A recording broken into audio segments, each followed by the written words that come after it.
I'm writing your practice exam and your actual exam at the same time so that I'm kind of leading you in the same direction as opposed to, hey, I wrote this practice exam and it doesn't have any connection to anything that you're doing. So I apologize on that. And I will get that posted and I'll post an announcement um, as soon as that's ready. Now, I did have one announcement, and that is our exam is not today. Our exam is 1 week from today. Um, and I'll talk a little bit more about this on Monday, but when you're taking your exam, you'll be using the computer device that you're on, and Proctorio with that. Then you'll also be using a second device, that will be logged into Zoom. And so I'm going to use my phone as kind of a rough demo of what that is, wherever my phone may be. At the moment, I don't know where it is. Um, so, your phone's going to be set up like here, basically. So it can project, your workspace and your screen. But like I said, I'll talk more about that on Tuesday. I'll give kind of a demo of that. And I think we're off. We're off to the races. We're ready to go. So, with that in mind, I've got a first poll question for you. So, just kind of jogging your memory about what we were talking about last time.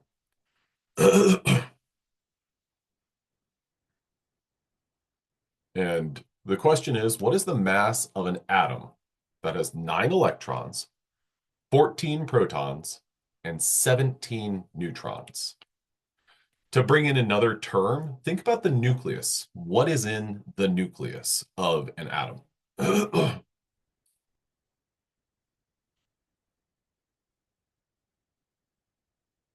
See, somebody added something to the chat. Hear anything? Um, could anyone give me like a thumbs up if you can actually hear something? My microphone's on. Um, the closed captioning setup. Okay, so I'm getting lots of thumbs up. I think that might just be your device. Maybe try disconnecting, reconnecting. Okay, cool. So got about 80% of the classes participated. Awesome. Great. And I'm going to go ahead and end the poll. That question was up for a better part of a minute and 15 seconds. 85% participated, and the correct answer is 31. Because when we're thinking of the mass of an atom, we don't need to worry about the electrons. So seeing that 9 up front is kind of it's unnecessary information. You don't really need to know that. The number of protons and electrons influence the charge, which we'll get into a little bit more later today. Um, but the mass is protons and neutrons. So add the protons and the neutrons up, and there you go. There is your atomic mass. Okay, now our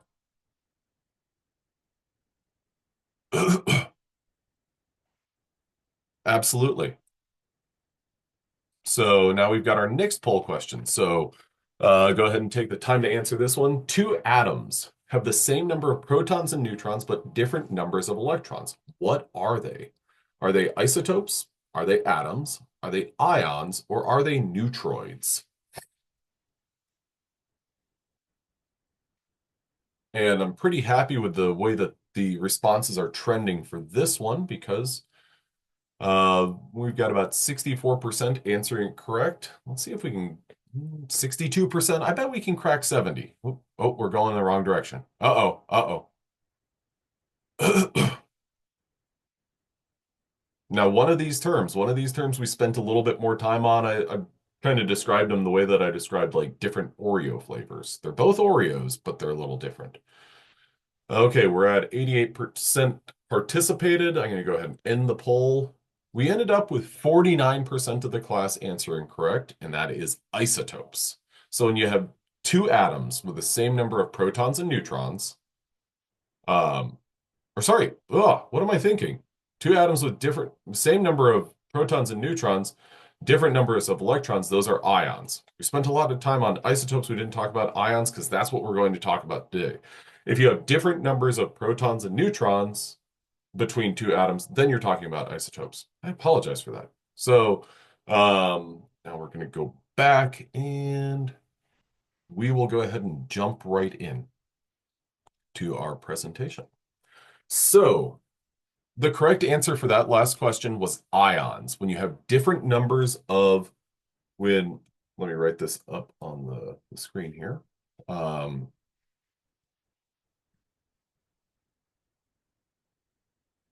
Electrons differ, ions. So, what we're going to be talking about today is essentially, two or three different things. Um, we're going to go into the detail of two or three different things. One of them is electron placement,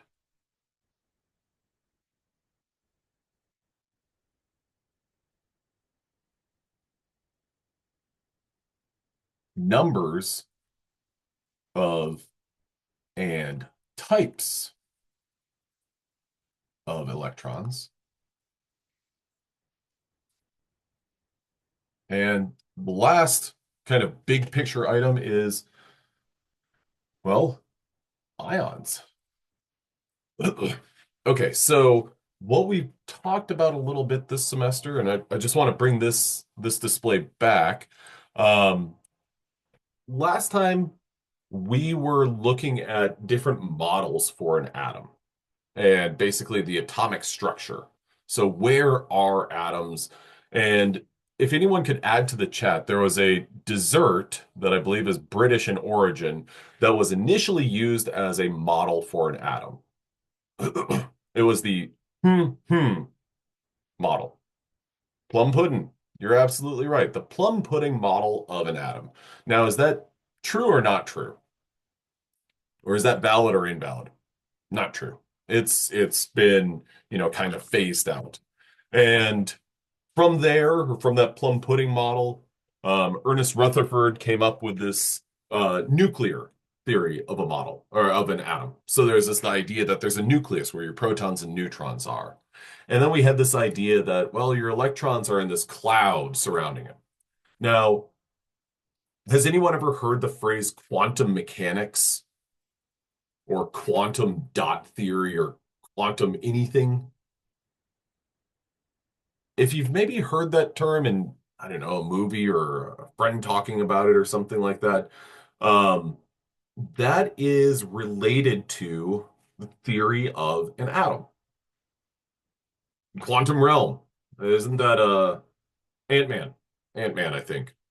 Um, so the idea here is that there are electrons that exist around a nucleus in things known as orbitals.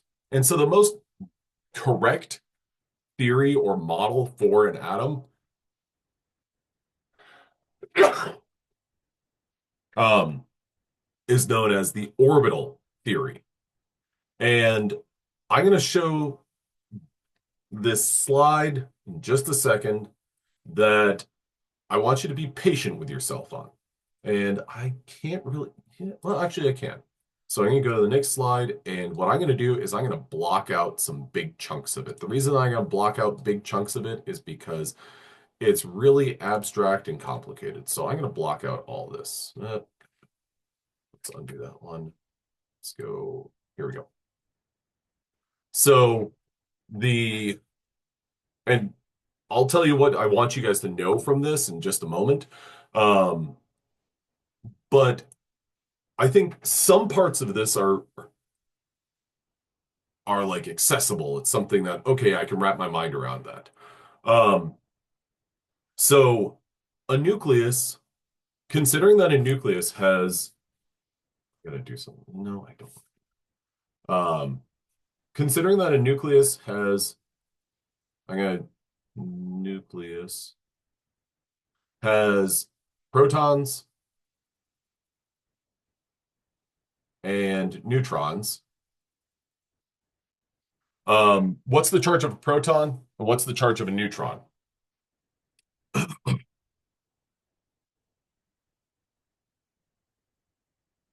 Well, a proton's going to be positively charged 1 and 0. Perfect. Now, since those are the only two things that are in a nucleus, what's the charge of a nucleus?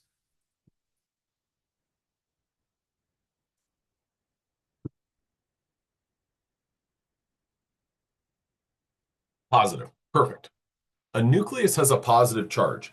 And if we think about electrons being negatively charged, what do you think that a electron wants to do when it sees a nucleus? Is it going to be attracted or repelled from it?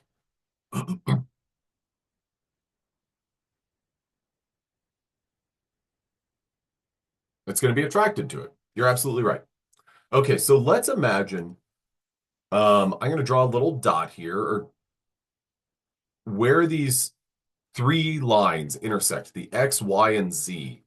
What that is in reference to, everyone's seen a graph. You've got your Y-axis and your X-axis. But then here what we have is our Y, X. We've also got a third plane because we're viewing this in 3 dimensions. And this is what's known as your Z plane. Don't worry about the orientation of, oh, well, this Z is up here, this Y is up here. Don't stress about that. But what this is just showing is when we place an electron, it's in 3D space.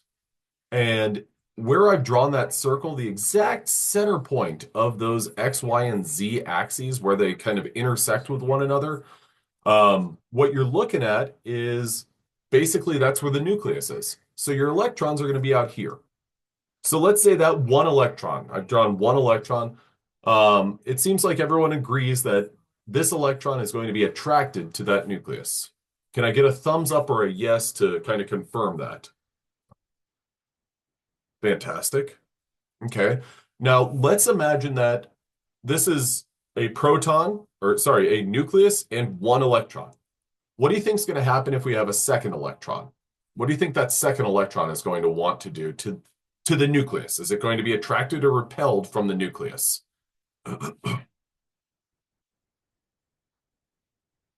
Yeah, it's absolutely attracted. Okay, now, um, what do you think each electron is going to kind of do to one another? Are they going to attract one another or are they going to repel one another? Perfect, Emily. Great job. They are going, and Emma, awesome. They are going to repel one another. So what that means is that these two electrons, they're kind of fighting over the same thing. They're both attracted to the nucleus, but then they're going to repel one another. So this circle is not a circle, but instead, what's a 3D version of a circle? It's a sphere. So that red thing that I drew, that's really a sphere. And in that sphere, think about that as the places where these two electrons are basically fighting to be. And when you think about an electron, do you think that an electron is in constant motion, or do you think that it just sort of sets up shop and it's like, I am electron, I am right here. I do not move from here.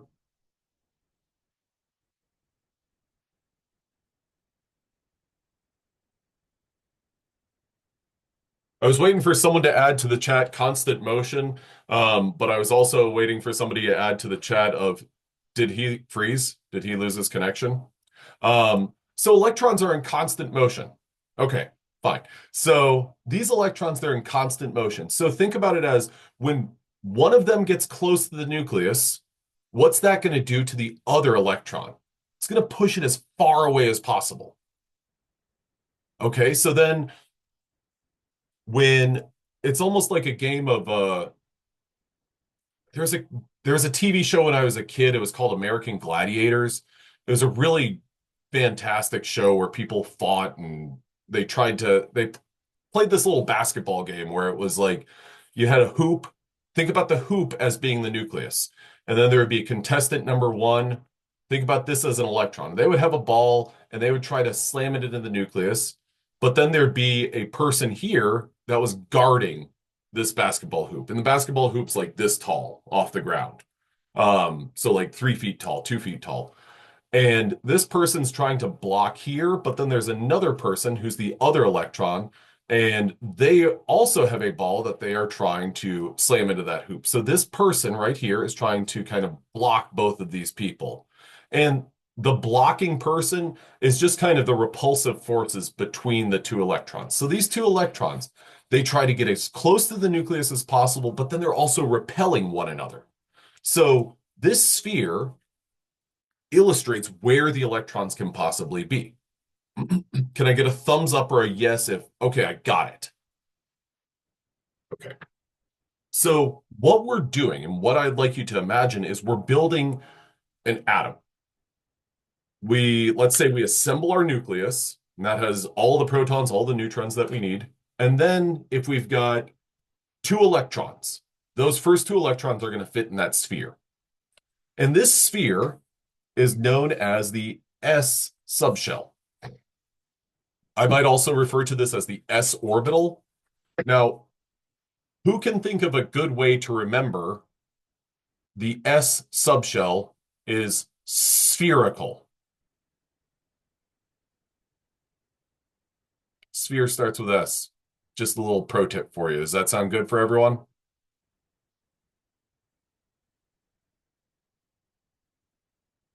Okay. Okay, good. So when we're talking about placing our first two electrons, it's pretty straight. It's pretty straight up and direct. We put your first two electrons in this S orbital.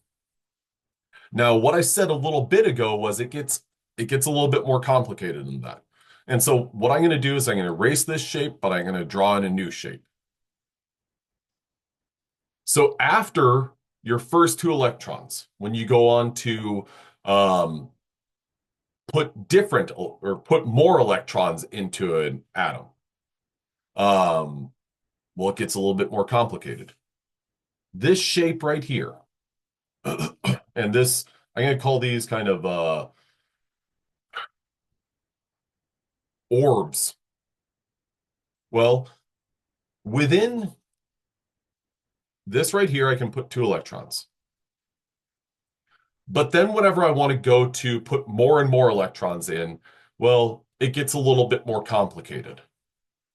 And this model right here has kind of two, I would say they kind of look like eggs. This is commonly known as a dumbbell shape. And this dumbbell shape was basically put together with some very extremely complicated math that modeled where electrons are likely to be. After those first two electrons, or after those electrons fill that S subshell, then they go on to what is known as the P subshell.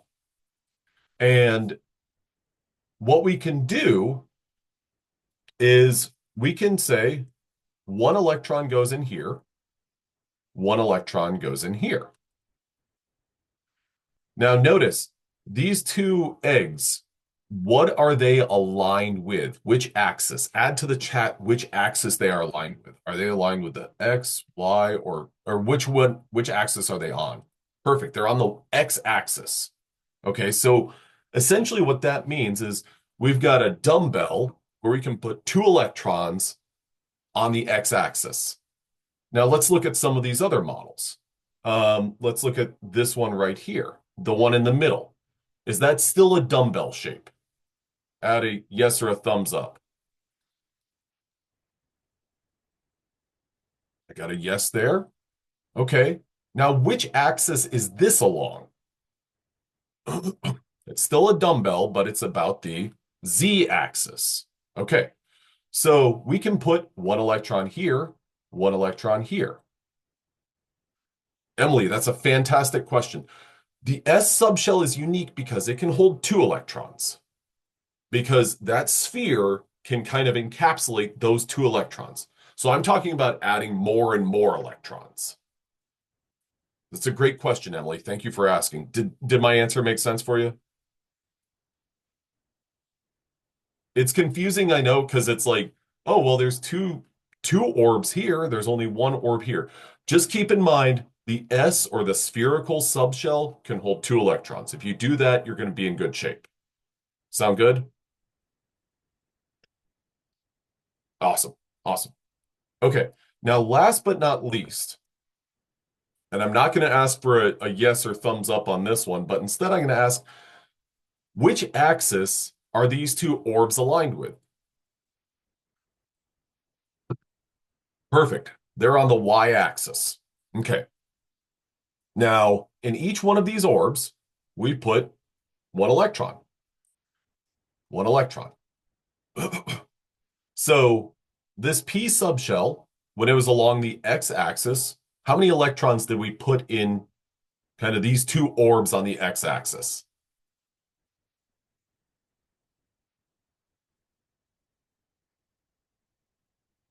We put one in each, so we got two total. Melanie, awesome. Okay. Then we had a different set of shapes, but they're along the z-axis. How many electrons did we put in here? Spoiler, same. Yeah, absolutely. Great job, Emma. And then last but not least, we've got our y-axis, where we put, again, two electrons. So now what I want to ask you guys is how many electrons in total? So my total is all three of these.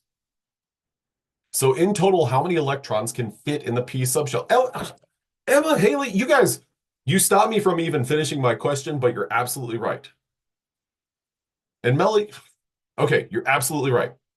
Because each one of those rotations, we put two electrons. Melanie, fantastic. Yes. Okay. So, you can put a yes or a thumbs up in the chat if this is pretty complicated, but I think I'm wrapping my mind around it. Okay.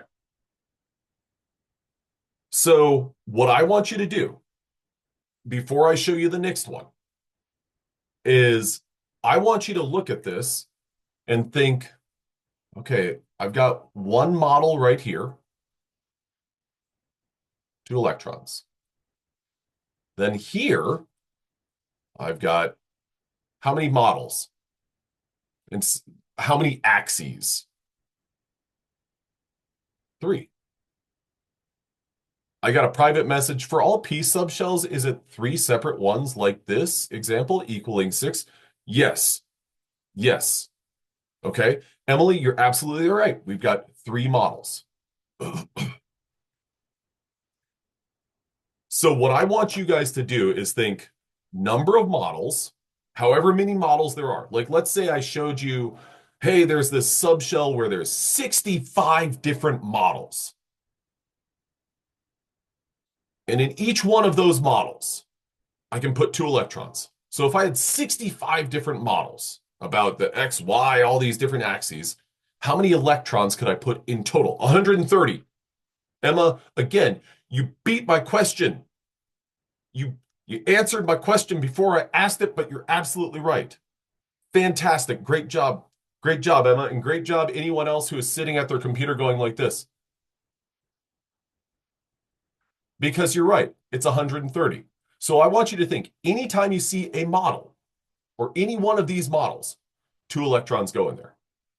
And I give you that warning, and I want you to have that kind of confidence because next, what I'm going to show you is the D subshell. What I want you guys to focus on and count up is how many models there are.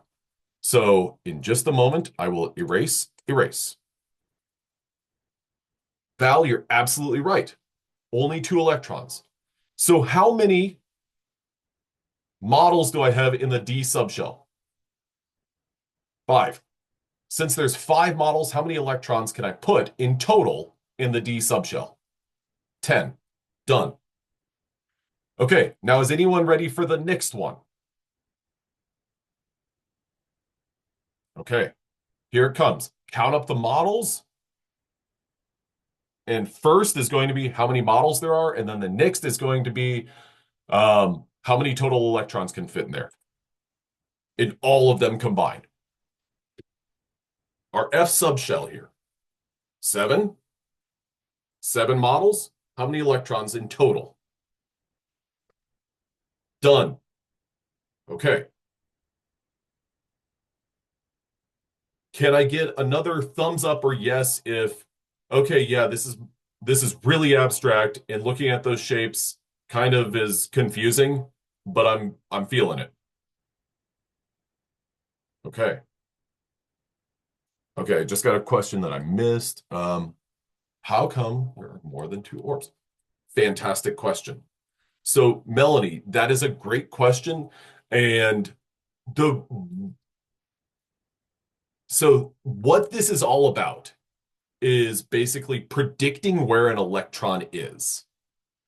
And so it's like in space, if we have a nucleus, let's say the tip of my finger is a nucleus, at any given point in time, this is you cannot predict where an electron is, but instead you can model where it could be. So when you're looking at a huge number of electrons, the places that they could possibly be become very, very complicated and very, very abstract. So the Adriana, the 130 was just kind of a hypothetical. I'm going to go ahead and add to the bottom of the chat. Let's say the R, this is a hypothetical fake example. Let's say that there was an R subshell and there were all of these X's represent the different models, these different kind of crazy shapes. And let's say hypothetically there were 65 of them. That's where that 130 came from. If there's 65 different models, okay, awesome. Now, I have a tendency to use kind of folksy, I don't know. I hope that they can be relatable at some point and maybe silly comparisons, but um, I have three little boys and I love them. They are wonderful. They are my world. And I also kind of am driven crazy by them from time to time. But the way that I think about this is, let's say that I was the nucleus. I have a sense, you know, whenever I had only one kid, I could keep track of that one kid pretty well. I'd be like, okay, well, he's he's in the room where I am. Got it. Then whenever I got two kids, it was like, uh-oh, uh-oh, uh-oh.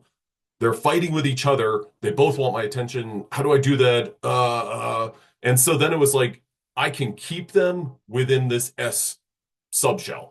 And then whenever I had my third kid, it was like, oh my gosh, oh my gosh, where I can see two of them. I can see they're within, they're in the front yard. Where's the third one? Oh, oh crap, he's on the roof. Okay, a little bit of an exaggeration there, in part because my wife and I are kind of always like, where are they? And to my knowledge, none of them have gotten on the roof yet. But I feel like that's more of like I'm 11 and I'm gonna climb up on the roof. My oldest is 8 right now. Okay, so I look at, my kids are the electrons in this. If I had 300 kids, it'd be tough to keep track of all 300 kids. And oh my gosh, daycare. At any rate, this is like a modeling system for arranging all of the electrons. Now, what I want you to focus on and recall, I want you to know if I gave you on an exam, let's say I grabbed this shape right here. Let's say that I took this one right here and I scribbled out DXZ. And I asked you, is that the S, P, D, or F subshell? That's a question that I would want you to be able to answer.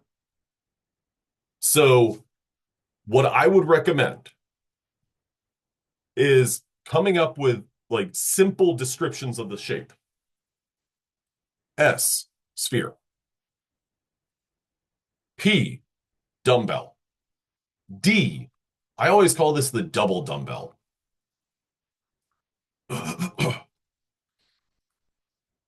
You might be looking at this and thinking, I hope he asks about the S subshell. Have I asked about the S subshell on exams in the past? 100%. I absolutely have. This is, so I'd want you to be able to recognize the shape. I also want you to be able to say how many total electrons are in either, if I identify just one of them, I said, how many electrons fit in here? I would, Emily, great question.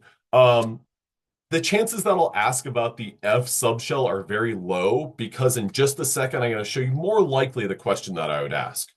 But where I drew this line, my question is how many electrons fit in that model, that singular model?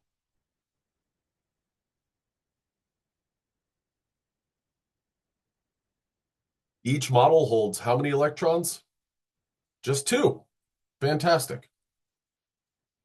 Now, if I said all of these models, well, then your answer is different. Your answer then is, well, there's 5 models, so 10. Awesome. Okay, so I want you to, and if you're like, I got to commit some of these to memory, I would say sphere, dumbbell, double dumbbell. Those are my 3 shapes that I'm going to kind of recall and be able to, okay, I can visualize a sphere because I know what the Earth looks like. Um, then there's the dumbbell shape. Okay, well, that's just kind of 2 eggs. And then there's the double dumbbell, 4 eggs.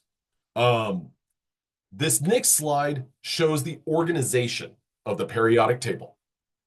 And, well, it just straight up shows the periodic table.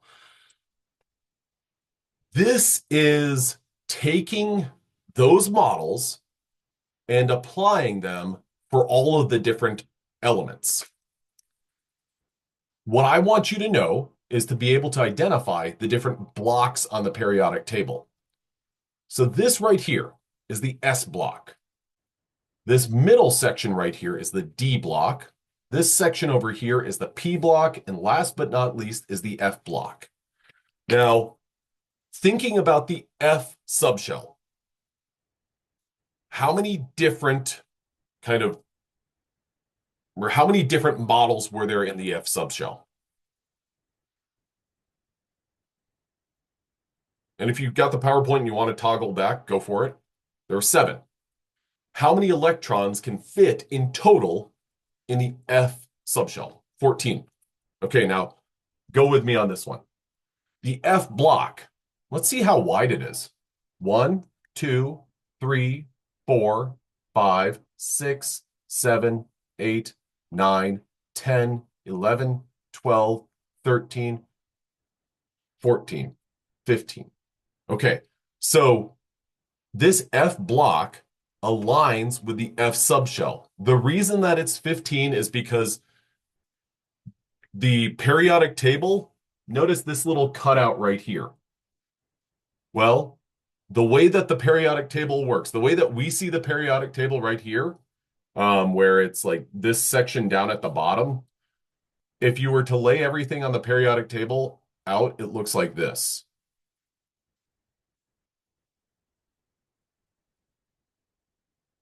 So this section right here is the F block. And the F block is 14 elements wide. Now look at the D block.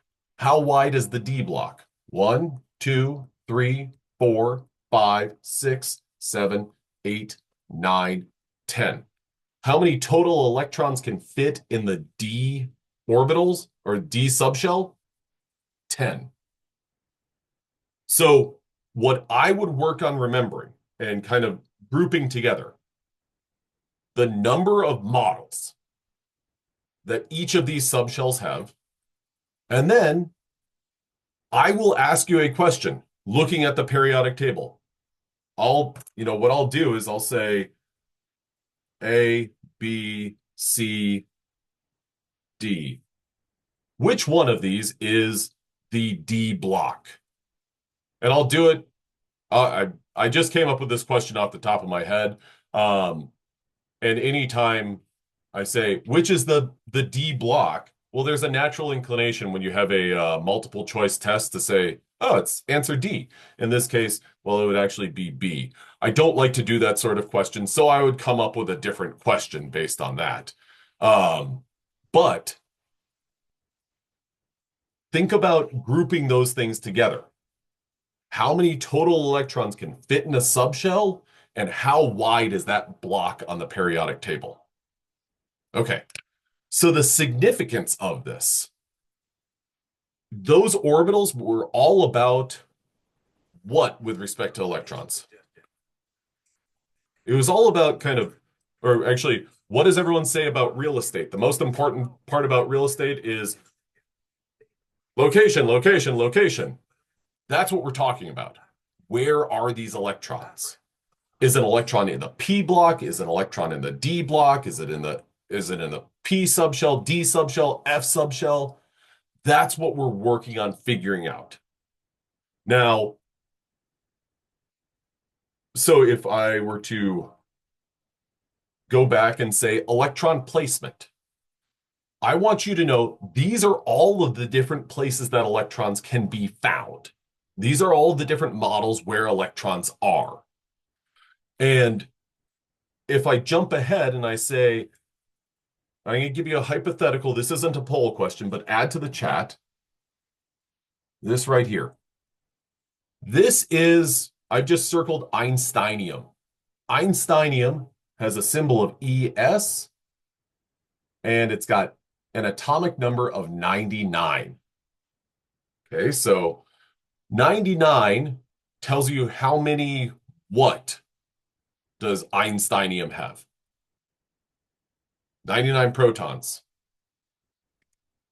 99 protons. How many electrons does Einsteinium have? We're gonna, Emily, okay. I see why you answered that, but remember, whenever we talk about a atom, the number of protons and electrons are going to be equal to one another. More than two. So 99 positive charges, it's got 99 negative charges too. Okay, now a couple of points here. Emily brings up a very great point about 14 electrons. Well, it's in the F block. Okay, I'm going to jump back and let's imagine that we're building Einsteinium. We've got these kind of places. This is our blueprint we're going to use. I'm going to use Val's response and Emily's response. So thumbs up and thumbs up for both of your responses. Where do the first two electrons in our Einsteinium that we're building, where do those go? In the S subshell. Okay, so if we have 99 total electrons to place, we've placed two in that S subshell. Those are as close to the nucleus as possible. How many electrons do we have left to place? 97.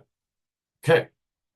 So bit by bit, we're going to be taking electrons, kind of two at a time, and putting them into these shapes. And so we will keep building. We'll put electrons in the P subshell and in the D subshell, and then we'll get to that F subshell. And Val, great question. They all go around the nucleus. So that's why if you were to look at an atom, the nucleus is extremely small. And if you're looking at it, you'll be like, well, the space that everything occupies, man, that's pretty massive. And it's got all these kind of weird little shapes to it. That's where all of your different electrons are going to be placed. So you can run out of the electrons. Melanie, yes. Oh my. Emily, yes. Okay, you guys are asking fantastic questions. And I think you're probably looking at it and you're being like, this wouldn't add up to 99. And you're right. Now, there's a level of, so that S subshell. Wait, okay, I'm going to give you a quick model. Emily's question is, can we repeat subshells? And the answer is yes. This is not something that we're going to be doing for this class, but I want to give you I'll give you a conceptual idea. The very first two electrons are going to be placed in what is known as your 1s subshell. So that's why you see this notation 1s2. And again, this isn't really something that we're going to dig deep into, but you'll have an electron configuration that is 1s2. So that's your smallest sphere. I always kind of think about this, I like sports, so I'm going to imagine this is a golf ball. So I'm going to put two electrons in something the size of a golf ball. Then my next two electrons are going to go into the 2s orbital. Okay, does anyone want to guess what shape the 2s orbital is? Keeping in mind, still got that S identifier. It's a sphere. It's still a sphere. Okay, so we've got a golf ball, and then we're going to level up and we're going to go to a baseball. Is a baseball larger than a golf ball? If you're not a sports person, yes, it is. One of my sons is 6 years old, and he has decided that he is not a sports person. If I said, "Hey, Walter, is a golf ball smaller or larger than a baseball?" He would say, "I don't know. I don't care for sports." And I would say, "I understand." So the 2s orbital is a baseball, so it's a little bit larger. So it's still spherically shaped. We're putting two electrons. And so what we can do is repeat these subshells. That's why I can zoom in on this. I know I can. I did it the other day. If you look at this, this is this is what's known as an electron configuration. We have 2s2, 2p4. So just because you're putting electrons into a p orbital doesn't mean that you're placing all six of those electrons in there. Okay, you guys are asking fantastic questions, so thank you so much. Now, like I said, those models, repeating subshells, that's not something that we're going to get into, because what we're going to jump into right here is we're going to jump into valence electrons. So valence electrons, has anyone ever heard that term before? Okay.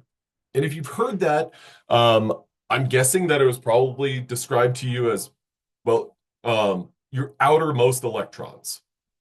So for those of you who haven't heard the term valence electrons before, don't stress about it.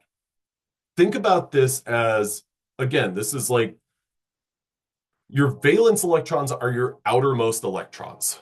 So if we think about, let's just go with that S subshell. I just want to draw a model of that S subshell. And I'm going to color it in red.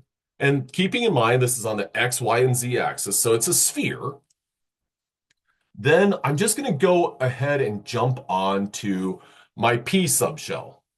Now, if you look at different models for the P subshell, they're going to vary a little bit. A model that I always thought that made sense to me isn't really those egg shapes, but instead it's kind of shaped like this. It's kind of like when you get two balloons and you tie them together. Um, this shape right here is, let's call that my px orbital. Then I've got my py, and I know you guys don't like it whenever I don't give myself credit for my drawing abilities, but I'm not going to give myself credit for my drawing abilities. I'm just going to stop right there. Okay, so here I've got my S and my px orbital. If I'm placing electrons in my px orbital, my py, and my pz orbital,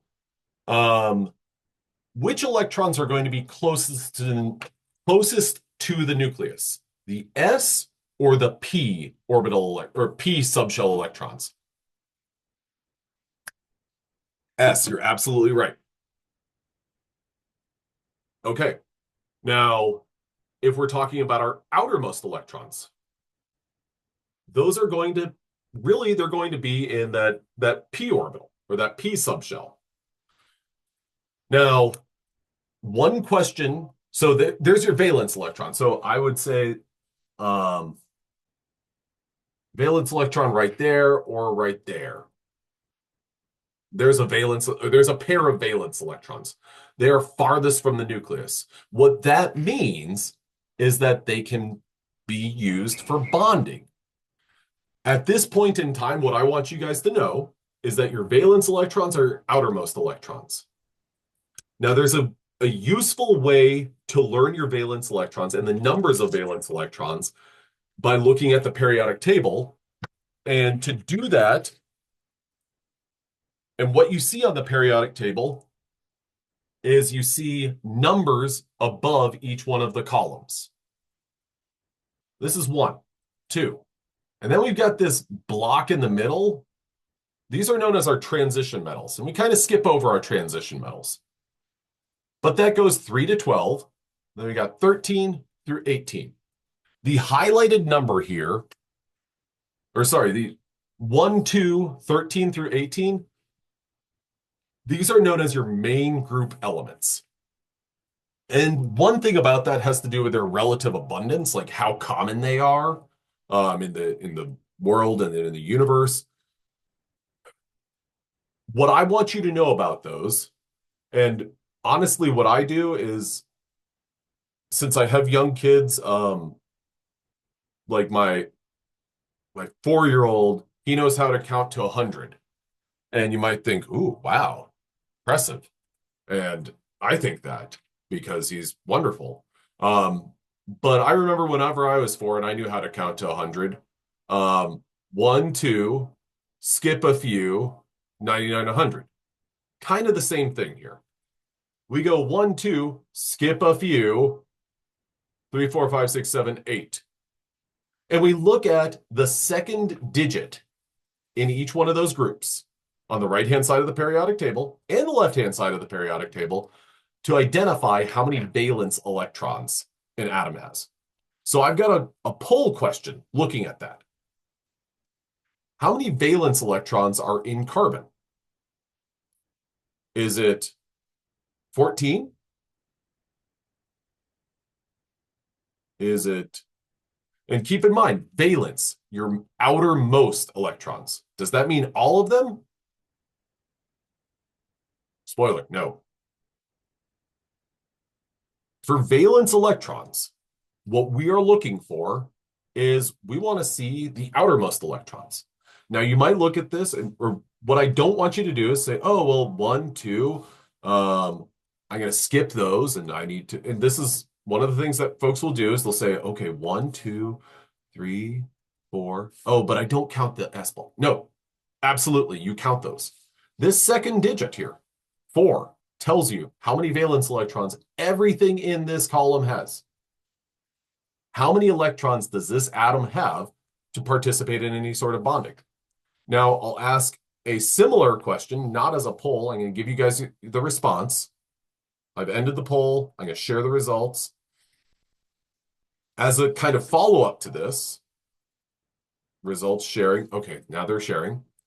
Add to the chat how many valence electrons the metal lithium has.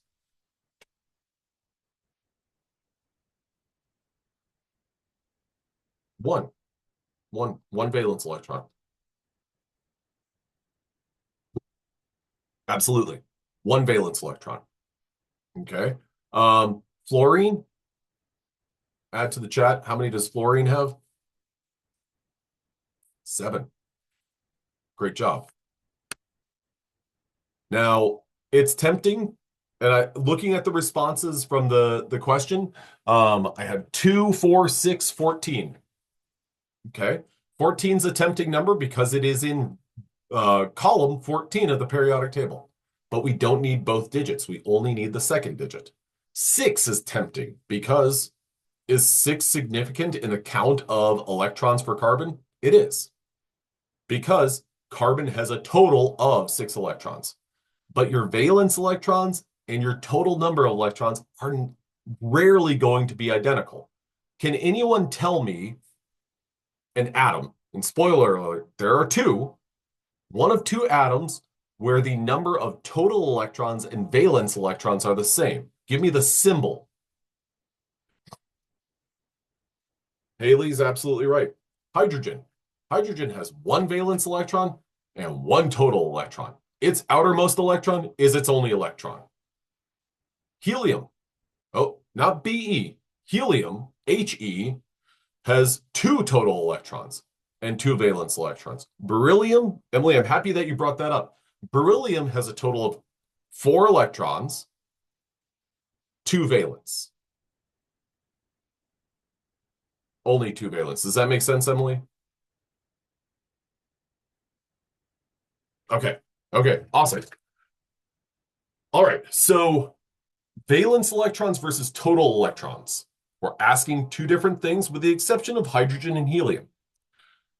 The things in the middle, I would say, which I'm going to ask you a question. Um, this whole block right here, what block is this in the periodic table?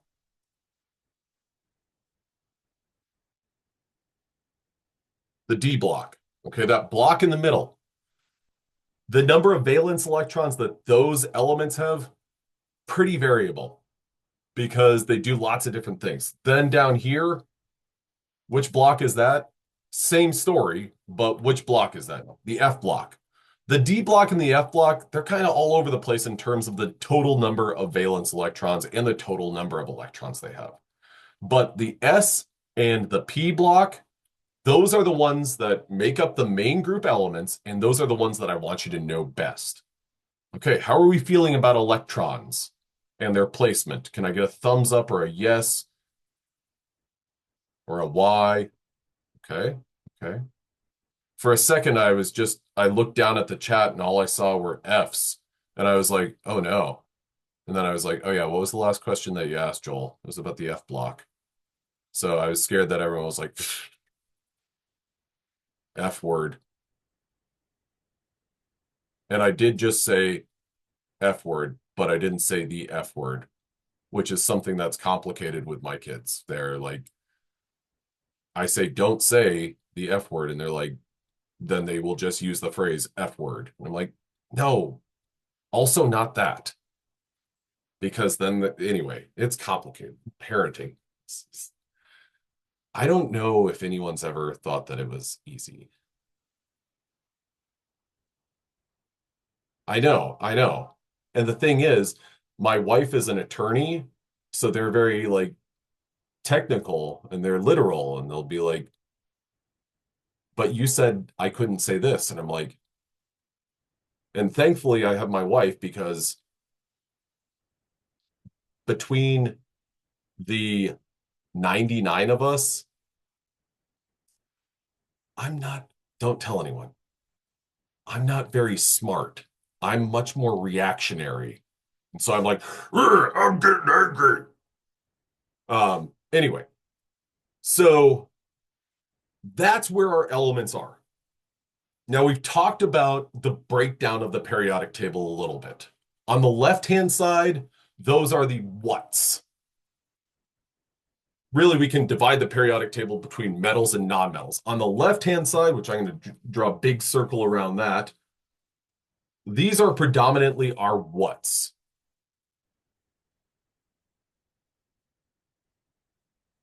We've got our metals on the left, and then our nonmetals over here. Now we've got metalloids, which metalloids are interesting because they have properties of metals, but also properties of nonmetals. One metalloid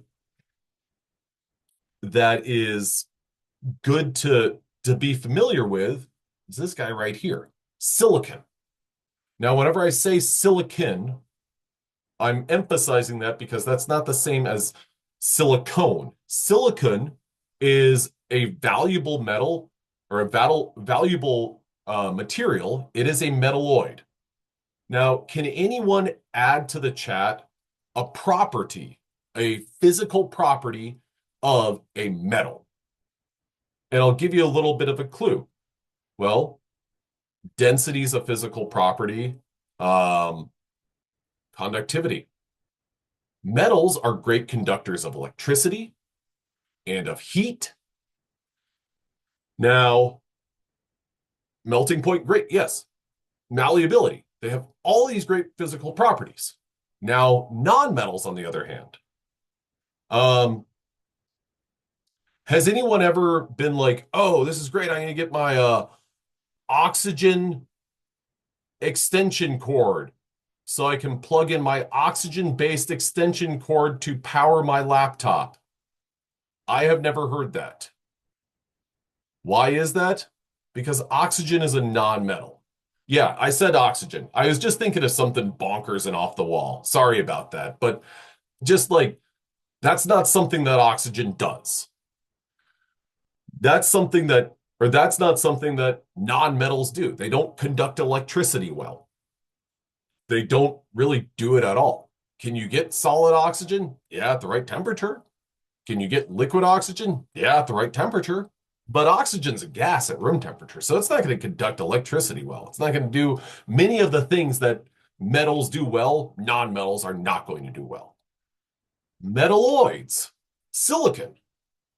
Where do you hear about silicon being found very often or used, not found? I'll give you a hint. The word I'm thinking of starts with an yes. And in a computer chip, okay, I'm going to address this in just, okay, electronics. If you go up to North Austin, there's a Samsung plant. And at that Samsung plant, they make a lot of, starts with an S and ends with a ME conductors, semiconductors. You're right. Okay. So a semiconductor, do you think that a semiconductor conducts electricity? Yeah, semi. Absolutely. The great thing about something like silicon is it can conduct electricity like a metal. But if you've ever used a metal to conduct electricity, what do you know about that metal? If you were to touch that, I mean, you might get electrocuted, but what's another thing that might happen?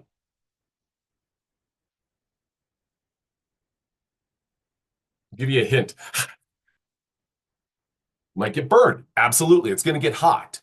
So silicon is great because it conducts electricity, but the temperature doesn't spike up. That's why whenever I pick up my phone, which is still missing, I don't go like, just a second. I have to put it on speaker so that I can talk because there's tons and tons of electricity going through there, but I'm not burning myself. Now, I got a question from one of your classmates that says, what would happen if you ate pure oxygen? Let me tell you this. I like that question. Why? Because I had never thought of that. Now, my concern about pure, eating solid oxygen, in order to get solid oxygen, the temperature would have to be super low. So chances are you'd probably you'd probably get frostbite on your tongue because it would be so cold. Is this found in our body as well? Are you talking about silicon? Or are you talking about, okay, silicon, it is found in your body, and I think that it is involved in some biochemical reactions. Um, what those specific reactions are, I don't really know. It's not doing the same thing. So when our phones overheat, is it the silicon like decomposing in the electronic? That is a great question. And I don't think that it is. I think that like if you've ever left your phone in the car in the middle of the, well, no, let me rephrase that. So if you've ever left your phone in your car in the middle of the summer and you come back to it and it's like it's too hot. I know that I had that where it was like temperature warning, temperature warning. I think the issue there is that something inside the phone has triggered to not continue to like carry out any more functions. Because if it did, then I think the silicon might be at too high of a temperature. Because it's like, hey, it's almost like that would be a safeguard. Like, don't, if you turn that safeguard off, then your phone might work for a minute, but then it's going to like crash out because I think that the silicon might melt or something. I'm not exactly sure. Not a electronicist, engineer is probably more right. I believe that silicon does have a fairly high melting point. Um, higher than like water and ice and or water. Okay. Um, so what I want you to know about the periodic table is I want you to know basically three things. I want you to know where the nonmetals are. I want you to know where the metals are, and I want you to know the metalloids. So metals, nonmetals, and metalloids. So if you're thinking, well, how am I going to be asked about a question on that on the test? Well, I might give you a question that is, what are the three major categories? In which case, I'm looking for metals, nonmetals, metalloids. I might also ask you a question that is, vanadium is an example of. And for that question, I would identify the symbol V for vanadium. I got a private message. Could I point out the metalloids? Absolutely. The metalloids are kind of this stair step between your metals and your non-metals. So we've got polonium, PO, TE, tellurium, SB, antimony, AS, arsenic, GE, germanium, not to be mistaken with the flower, geranium, SI for silicon, and boron or B. So those are our metalloids. Recall those metalloids. Those are going to be good ones for the exam. Um, Everything outside of that is either a metal or a non-metal. Now, if you look at some of these, you're like, oh, well, there's also halogens. You're right. There will be a periodic table on your exam. Um, it will not have all this same information. So this is a good one for like quizzes and a good one for studying for your exam. And I like the color coding of it because, yeah, I think that if you operate under the idea of left side is metals, right side is non-metals, these metalloids are kind of the only ones that you have to keep straight. Um, then, actually, I misspoke a moment ago. There's four groups that I want you to know about. I'll write these out. Metals, NM, non-metals. I'm going to come back to this in just a second.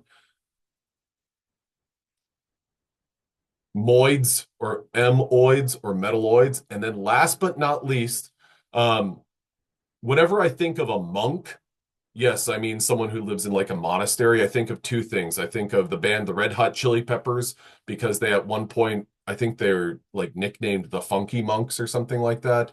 But then I also think of noble, and that gives me my last group, the noble gases. This one right here, my noble gases. So those are the four things that I want you to be able to kind of like pick out. So I could ask you, hey, which of these is a noble gas? And you've got the periodic table. So I would just say farthest to the right. There are, like I said, there are other groups, but I wouldn't stress about that. I got a private message that is, can we use these notes on the exam? Here's the thing on the exam, you can use a 3x5 index card or note card. You can write on it whatever you want. I've had people print something up and they're like, they'll take their notes and they'll scale them down. Um, I have never had anyone be like, "Oh, I just need to use my piece of paper and my microscope." Um, yes, you can print up on both sides. During the exam, I'll just say like, hey, hold up your note card. And then we'll look at them. And then if there's some issue or something like that, I'll just send you a message. I'll talk more about that on Tuesday, but you know now. So if you're like, I'm going to start preparing this.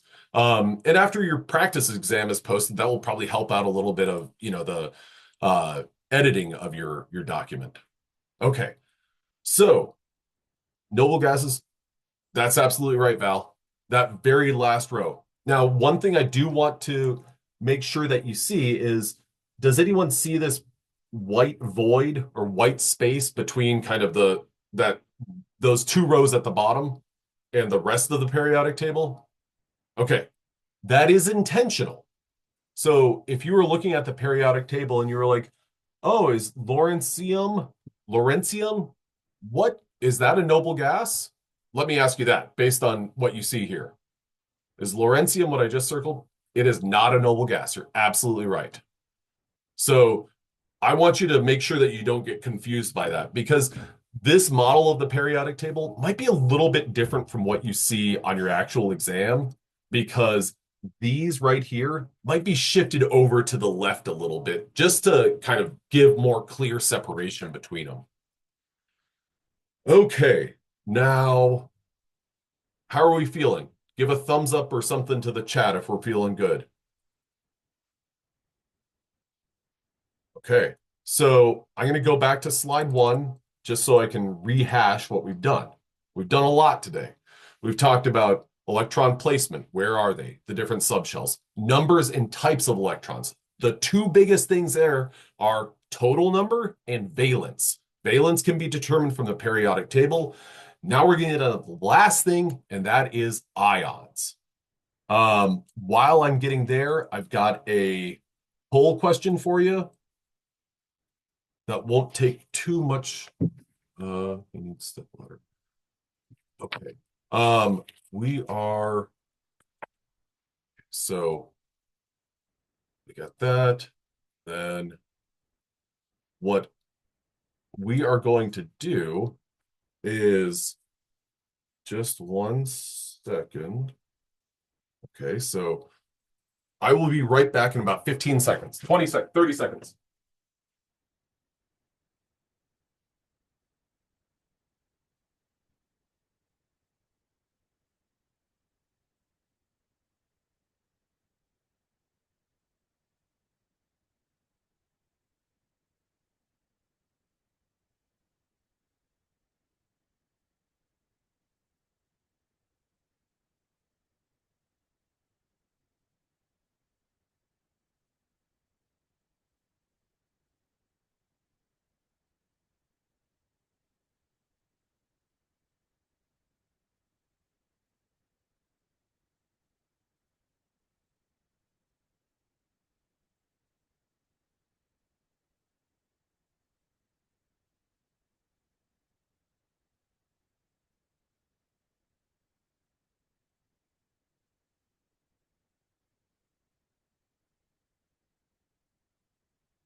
Like I was saying, here we are. We've got our metal, boom, lead. Great job, everyone. Yes, I apologize, Val. You're right. I apologize. Okay. Okay. Sorry, everyone. Okay. Um, we did that. Okay. Now, valence electrons conquered all those. Valence electrons are outermost electrons. What you need to know about those valence electrons is, now let's go back to this example that I used a little bit ago about myself being a nucleus and me having 3 kids. Okay, my example is my 3 kids, my first, second, and third. Otis, Walter, Arlo. Otis is 8. Walter is 6. Arlo is 4. From time to time, they will get home and they will say, oh, and I'm sharing my poll results there. The correct answer was lead. They will get home and they will say, hey, I want to go to Target. And I'll say, no, we're cool. And then they'll be like, no, I want to go. I just want to look. And I'll be like, yeah, that's not true. And they'll be like, no, I just want to look to see if they have a fish. I'll be like, Target doesn't have fish. They'll be like, oh, I just need to go check it out. And then between all 93 of us, I'm a pushover. And I'll be like, okay, we'll go to Target. And very quickly, we'll gravitate towards the toys. And what will happen is I, the nucleus, Joel, will have my 3 kids. And my 2 oldest kids, they will be in my sphere, my spherical view. They will be my kind of core electrons. So what subshell are they in? Add to the chat. They're my S subshell. Arlo, on the other hand, he's my valence electron. What element am I, is my first question, if I have the same number of protons and electrons? I have 3 electrons, so I have 3 protons.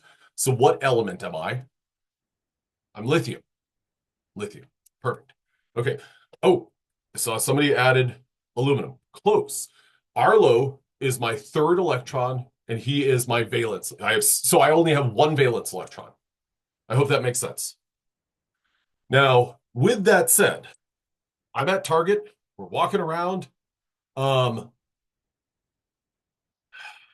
Otis and Walter, they're kind of getting into it. Oh, I want this, I want this. And I'm standing there saying, well, we're not getting anything. Um, my valence electron, he's 4. He's kind of drifted. Do I know where Arlo is? That is the important question that I always ask myself when I'm at Target, or anywhere for that matter. My outermost electron, my third, my valence electron, is now somewhere. Your third valence, or your valence electrons are your outermost electrons, and they are the ones that most easily leave. And now I'm going to stop the analogy there because I don't want my kids to leave or anything like that. Not right now. Eventually, yes. But your outermost electrons are the ones that most easily leave. Is everyone with me there? Give me a thumbs up or a Y to the chat. Okay. So let's say, not that Arlo leaves, but we're back to the example. A lithium atom, 3 protons, 3 electrons. It loses its valence electron. 3p. How many electrons does it now have? 2 electrons. Protons are positive, electrons are negative. What is the charge of lithium?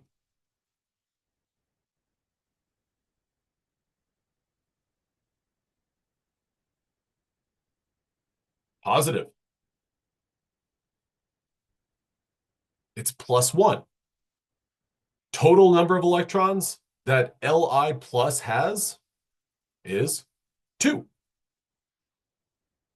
Okay, now let's go to the opposite end of the spectrum. Let's go over to fluorine. I'm going to use these 2 examples, and then that's where I'm going to stop everything for the day and for the content on this exam. And we'll pick it back up after our next exam. So lithium has, or Li plus, this is known as a cation. And then F, fluorine. My first question, add to the chat, fluorine has a symbol of 9. Or sorry, of F. Has an atomic number of 9. So it's got 9 protons. How many electrons does an uncharged fluorine have? 9. Perfect. Okay. Now, what fluorine likes to do,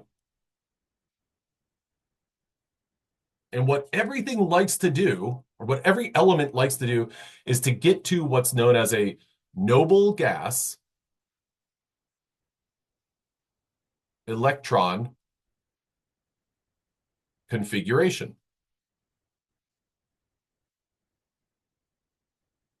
Lithium, that Li plus cation lost 1 electron, and that 1 electron, does anyone remember the subshell that electron, or sorry, that outermost electron was lost? So Li plus only has 2 electrons. Therefore, it has the same electron configuration as helium. Is that Li plus the same thing as helium, though? No, it's not, because the number of protons did not change. Is everyone good there? Dolce, absolutely right. Okay. Now, fluorine has 2 different options. Fluorine right here has 7 valence electrons. If fluorine wants to get to a noble gas electron configuration, so that means have the same number of electrons as a noble gas, it could either aim to go to helium. What would fluorine have to do if it wanted to have the same number of electrons as helium? Think about what lithium did, and where Emma, you're absolutely right. It would have to lose 7 electrons. Okay. Now, if fluorine wanted to get to, well, the same electron configuration as neon, neon has 8 valence electrons. What would fluorine have to do? Gain 1. Okay. Now, what do you think fluorine does? Do you think that it loses 7, or do you think that it gains 1? Emma, absolutely. Haley, absolutely. Fluorine is more likely to gain 1 electron than it is to lose 7. Because, I mean, Dolce, that's a fantastic question. Where does it get that electron from? It has to get it from somewhere. Well, one of the places that it gets it from, if we think about something that makes steaks taste better and makes everything taste better, typically, well, to an extent, NaCl, salt. Absolutely right. Now, Dolce, what do you think? Well, chlorine could go back to the electron configuration of neon. How would it do that? The exact same thing fluorine would do. It would have to lose 7, or it could go to gain 1 and get to the electron configuration of argon. Haley, you're absolutely right. It's going to gain 1. Well, what does sodium want to do more than anything else? Over in group 1, it wants to lose 1, because when sodium loses 1 electron, it has neon's electron configuration. So sodium loses an electron, and chlorine's right there to say, I'll take it. They both reach that noble gas electron configuration. So Cl minus and Li plus. Cl minus is an anion, and Li plus is a cation. So when you see something like, how many electrons does Li plus have? Total number of electrons does Li plus have? Add to the chat. Total number of electrons. Tot E. Li plus. Li has 3. Dolce, you're absolutely right. It has 2 because it lost 1. Does that make sense? Now, Cl minus. Look at that symbol. If it's a negative or if it's a positive, that tells you about the number of electrons. Cl minus, well, Cl minus as an anion, did it gain or lose an electron?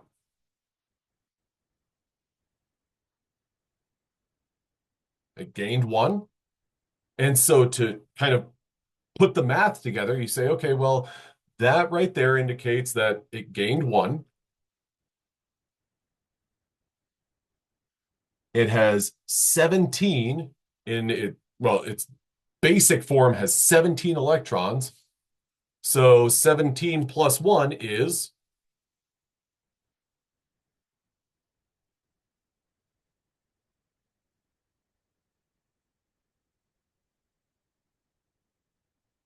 perfect. Perfect. I know I didn't ask for the question. I just kind of left it hanging out there. Okay. I'm going to go ahead and stop right there.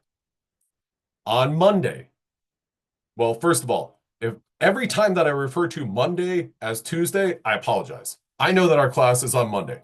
On Monday, we will do some reviewing. We'll talk about this stuff. The remainder of this, so the remaining PowerPoint slides that are in your document that are up on Canvas, bump those to next week, or bump those to after this first exam. So we'll pick up this stuff after the first exam.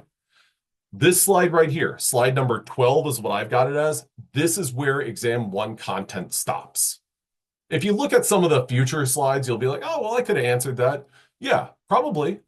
But just use that as like, okay, a confidence builder. Okay, I'm going to go ahead and stop my recording. And